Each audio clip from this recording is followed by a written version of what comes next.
بچپن میں مجھے امید ہے کہ بہت سے لوگ خوش نصیب ایسے ہوں گے اس مجمع میں جن کی تعلیم کا آغاز قاعدہ یسرنا القرآن سے ہوا ہو یا نورانی قاعدے سے ہوا ہو، اور پھر اس کے بعد حضرت مولانا مفتی کفایت اللہ رحمۃ اللہ علیہ کے کتابچے تعلیم الاسلام جو ہے انہیں پڑھائے گئے ہوں۔ ظاہر بات ہے کہ آج کل وہ رواج ختم ہو چکا ہے۔ آج کا ہمارا دور مادہ پرستی کا ہے۔ ہماری تعلیم میں بھی آپ کو معلوم ہے کہ کنڈر گارٹن جو ہے اس سے بات شروع ہوتی ہے، اور ممی اور پاپا یہ الفاظ جو ہیں وہ بچوں کو سکھائے جاتے ہیں۔ اللہ اور اس کے رسول کا نام عام طور پر نہیں پڑھایا جا رہا۔ لیکن یاد ہوگا آپ کو کہ اس سلسلے میں سب سے پہلے ایمان مفصل، ایمان مجمل یاد کرائے جاتے تھے۔ ایمان کیا کیا ہے؟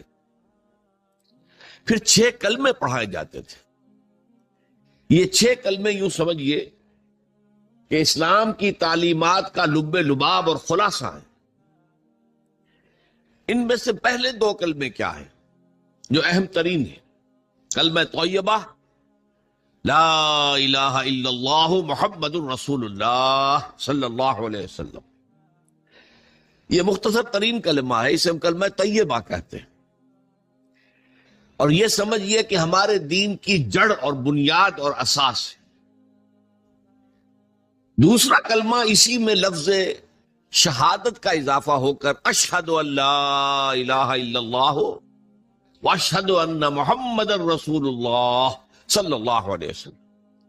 یہ کلمہ شہادت جو ہے یہ اسلام میں داخلے کا شاہ درا ہے۔ شاہ درا، در کہتے دروازے کو، شاہ درا بہت بڑا دروازہ۔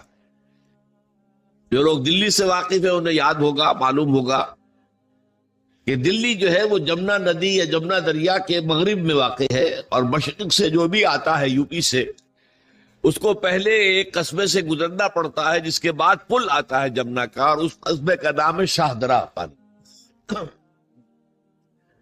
اسی طرح کا شاہدرہ ایک لاہور میں ہے۔ لاہور جو ہے وہ راوی کے جنوب مشرقی کنارے پر ہے، آباد ہے شہر۔ اب جو بھی پشاور سے، سرحد سے، اسلام آباد سے، پورے پنجاب سے لوگ آتے ہیں تو انہیں لاہور میں داخل ہونے کے لیے دریائے راوی کراس کرنا ہوتا ہے، لہذا وہاں بھی ایک قصبہ ہے جس کا نام شاہدرہ ہے۔ شاہدرہ یہ بڑا در ہے کہ جس سے داخل ہو کر آپ دلی میں یا لاہور میں داخل ہوں گے۔ اسی طرح میں نے عرض کیا کہ اسلام میں داخلے کے لیے شاہدرہ جو ہے وہ ہے اشہد ان لا الہ الا اللہ واشہد ان محمد رسول اللہ صلی اللہ علیہ وسلم۔ آج میں انہی 2 کے حوالے سے آپ کے سامنے کچھ باتیں رکھ رہا ہوں۔ باتیں بالکل بنیادی ہیں، اور میں سمجھتا ہوں کہ آپ کے ذہنوں کے اندر موجود ہیں۔ صرف یہ ہے کہ آپ نے شاید زیادہ کبھی شعوری طور پر توجہ نہ دی ہو، اور ان کے بارے میں کہیں گہرا غور و فکر نہ کیا ہو۔ دیکھیے پہلا جز کیا ہے؟ لا الہ الا اللہ، کلمہ توحید ہے یہ، اللہ کے سوا کوئی معبود نہیں۔ اب اس کا تقاضا کیا ہے؟ اور دوسرا جز ہے محمد الرسول اللہ صلی اللہ علیہ وسلم، اس کا تقاضا کیا ہے؟ اللہ کے سوا کوئی معبود نہیں، معبود برحق صرف اللہ۔ اس کا کیا مطلب ہے؟ عبادت صرف اس کی ہوگی، کوئی معبود نہیں اللہ کے سوا، عبادت اسی کی ہوگی۔ اس عبادت کا مفہوم کیا ہے؟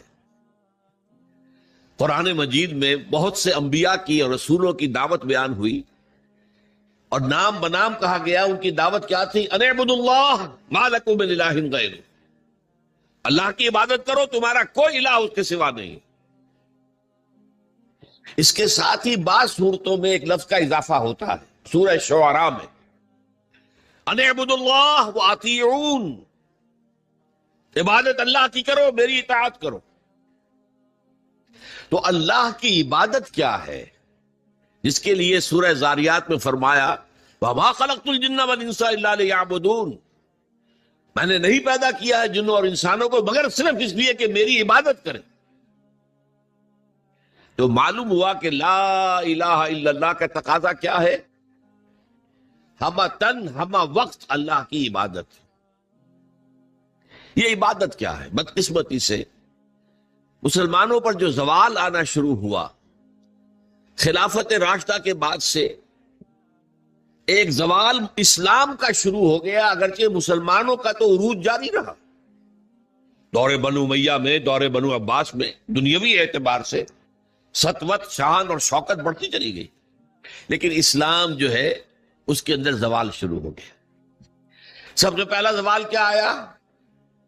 وہ خلافت کہ جو مسلمانوں کو اپنے میں سے کسی بہترین شخص کا انتخاب کر کے جس کا تعین ہونا چاہیے تھا، وہ خلافت موروثی عہدہ بن گئی، خاندانی بات بن گئی، قبائلی بات بن گئی. یہ ہمارے زوال کا پہلا مظہر تھا. بہرحال اس کے بعد رفتہ رفتہ ہمارے تصورات بھی کچھ محدود ہوتے چلے گئے. ہوتے ہوتے بات یہاں تک پہنچی کہ عبادت کا مطلب ہے نماز، روزہ، حج اور زکوٰۃ. اب پہلی بات تو یہ سوچئے، کیا انسان ہر وقت نماز پڑھتا ہے، ہمیشہ روزہ رکھتا ہے؟ جب اللہ کہہ رہا میں نے تو پیدا ہی کیا میری عبادت کے لیے، کوئی اور کام اگر وہ کر رہا ہے تو وہ میرے مقصد تخلیق کے خلاف کر رہا ہے. وما خلقت الجن والانس الا لیعبدون. میں نے تو جنوں اور انسانوں کو صرف اس لیے پیدا کیا کہ میری عبادت کریں. تو اصل میں بات کیا ہے؟ یہ نماز، روزہ، حج اور زکوٰۃ یہ بھی عبادات تو ہیں، اصل عبادت کچھ اور ہے. اصل عبادت کیا ہے؟ عبد کہتے ہیں غلام کو. غلام پچھلے زمانے کا تصور کیجئے، یہ ایسا نہیں تھا جیسے آپ کسی کو ملازم رکھ لیں. آج امپلائر امپلائی ریلیشن شپ یہ اور ہے. آپ نے کسی کو ملازم رکھا ہے، فرض کیجئے دہاڑی پر رکھا ہے، وہ 8 گھنٹے کام کرے گا پھر چھٹی کرے گا. اس کے بعد وہ آپ کا کوئی تابع نہیں ہے، آپ کا غلام نہیں ہے، بلکہ آپ کا بھی ایک ہی ووٹ ہوگا. جب الیکشن ہوگا اس کا بھی ایک ہی ووٹ ہوگا. تو اصل میں غلام جو ہوتا تھا وہ ہمہ وقت، ہمہ تن، ہمہ جہت، ہمہ وجوہ بندگی کرتا تھا، اطاعت کرتا.